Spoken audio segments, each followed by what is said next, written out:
Вести активный образ жизни, заниматься спортом и переносить нагрузки совсем скоро смогут несколько подростков. Второй год в Бесланском многопрофильном медцентре проводят сложнейшие операции по исправлению деформации позвоночника. Раньше подобный диагноз звучал как приговор, однако теперь медики нашли решение. В операции принимают участие и зарубежные врачи. Все запереть, final technique, а третий не запирать, пока не сделаем компрессию.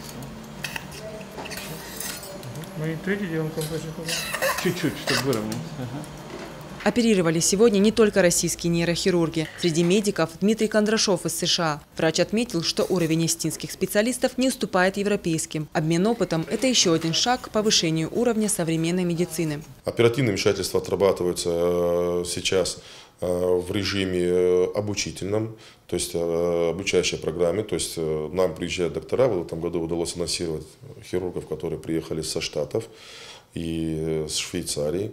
Задача не просто они делают операцию и уезжают, они на самом деле работают нашими докторами.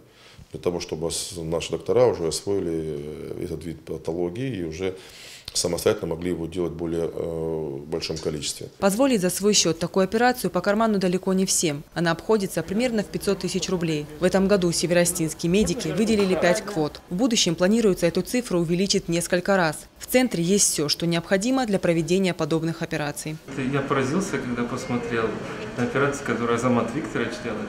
Мы только что смотрели его серию гигантских менингиом, то есть, в принципе, очень впечатляет. Оборудование, в принципе, то же самое, что у нас. Точно такая же флуороскопия, та же модель.